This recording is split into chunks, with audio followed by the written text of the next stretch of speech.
नमस्कार दोस्तों, हमारे चैनल में आपका फिर से स्वागत है।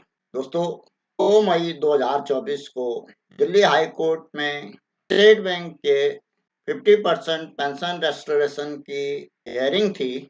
उस हियरिंग में जो आउटकम थी, उस पर मैंने एक वीडियो पहले भी बनाया था और फिर से ब्रीफ में बता देता हूँ कि उस दिन की हियरिंग में पहले डीएफएस और बैंक की तरफ से एडवोकेट द्वारा कहा गया है कि जो कोर्ट का आदेश था 7 नवंबर 2023 का, उसका पालन कर दिया गया है। तो बैंक और डीएफएस के वकील की दलील खत्म होने के बाद एफएसबीआई, पीए और जीएपी के एडवोकेट ने अपनी दलील दी कि जो कोर्ट का आदेश था वो पार्शली कंप्लाई किया गया।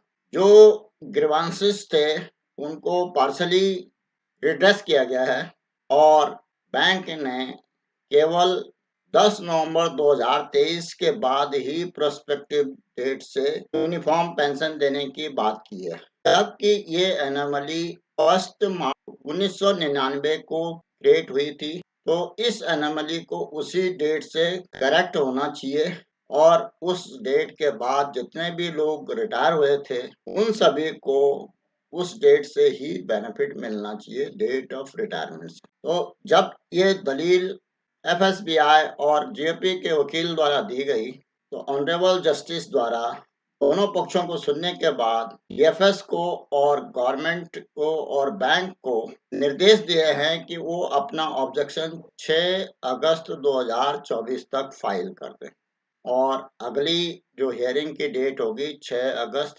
2024 होगी। उसके बाद जो भी दलील गवर्नमेंट की तरफ से दी जाएंगी या बैंक की तरफ से दी जाएंगी, उसके बाद जो कोर्ट के प्रोसीजर के हिसाब से फिर से पिटिशनर्स को भी मौका दिया जाएगा उन ऑब्जेक्शंस के ऊपर अपने काउंटर एफिडेविट फाइल करने। तो दोस्तों, ये लड़ाई अभी लंबी चलने वाली है और जैसे कि एफएसबीआई फेडरेशन द्वारा, पेंशनर्स फेडरेशन है, उसने पीछे भी अपील की थी कि इस कोर्ट के डिसीजन में यदि पेंशनर्स के फेवर में डिसीजन दिया जाता है तो शायद गवर्नमेंट और एसबीआई सुप्रीम कोर्ट में अपील करेंगे। तो उस केस में भी सुप्रीम कोर्ट में केस लड़ना पड़ेगा। अगर दिल्ली हाई कोर्ट गवर्नमेंट की दलील को एक्सेप्ट कर लेती है और उसी बेसिस पे अपना निर्णय दे देती है तो भी पेंशनर्स की फेडरेशन को सुप्रीम कोर्ट में अपील करनी पड़ेगी। तो इस तरह से जो कानूनी लड़ाई है अभी लंबी चलने वाली है और उस लड़ाई के लिए एफएसबीआई पीए द्वारा पीछे अपना एक लेटर से सभी मेंबर्स से अपील की गई है कि वो कम से कम 2000 रुपया कंट्रीब्यूट करें ताकि आगे के जो लीगल एक्सपेंडिचर हैं उनको मीट किया जाए। उस लीगल एक्सपेंडिचर को वहन करने के लिए उन्होंने जो दिल्ली सर्कल की स्टेट बैंक पेंशनर्स एसोसिएशन है उसका खाता नंबर दिया है, जिसका जो खाता नंबर मैंने पिछले वीडियो में भी कवर किया था और मैं फिर से रिपीट कर देता हूँ। ये खाता नंबर है 105055858298।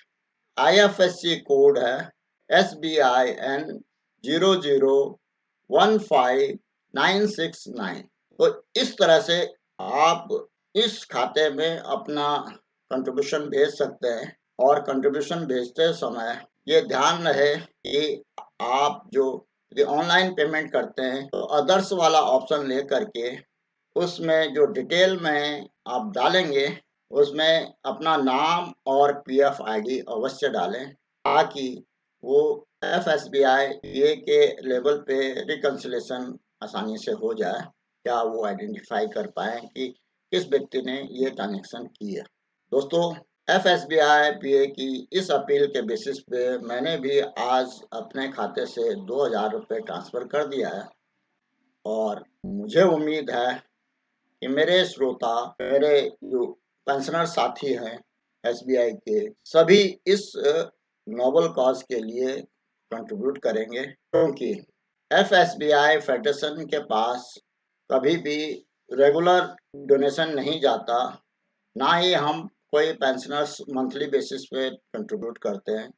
इसमें जब कभी भी कोई शॉर्टफॉल होता है या लीगल बैटल के लिए पैसा देना होता है तो कुछ ही साथी हमारे आगे आकर के उसमें कंट्रीब्यूट कर देते हैं। और जब कभी भी इसमें हाई कोर्ट या सुप्रीम कोर्ट में किसी बड़े वकील को हायर करना होगा तो उस समय इसमें काफ़ी ज़्यादा खर्चा आएगा। और जैसे कि पहले ही उन्होंने लेटर में बताया कि 2 करोड़ से ज़्यादा खर्चा आ चुका है अभी तक 2013 से लेकर के 2024 तक इन 11 सालों में। तो खर्चा तो आता ही है और हाई कोर्ट के और सुप्रीम कोर्ट के वकील का जो खर्चा होता है वो काफ़ी बड़ा होता है। मैं आप सभी से ये अपील करता हूँ कि ये कम से कम 2000 रुपये तो कंट्रीब्यूट अवश्य कर लें। भविष्य में और ज़्यादा ज़रूरत होगी तो उसको भी हमें कंट्रीब्यूट करना पड़ेगा। अगर कोई व्यक्ति 2000 से ज़्यादा भी कंट्रीब्यूट करना चाहता है तो वो कर सकता है।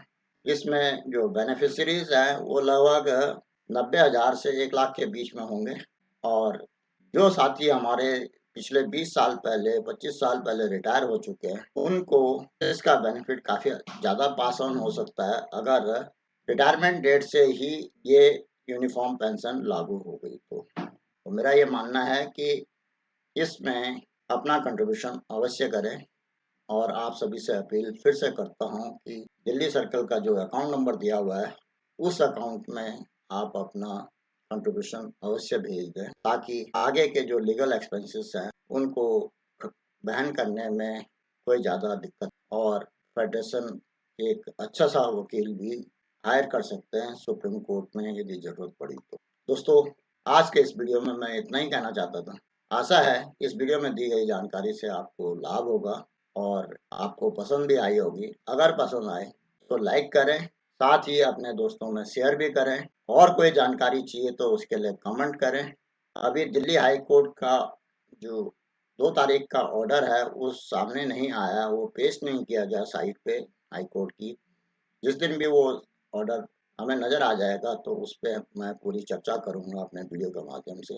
फाइनेंशियल लिटरेसी से संबंधित, बैंक से संबंधित, गवर्नमेंट से संबंधित या बैंक पेंशन या गवर्नमेंट की पेंशन के बारे में जानने के लिए इस चैनल को सब्सक्राइब करें अगर आपने अभी तक सब्सक्राइब नहीं किया।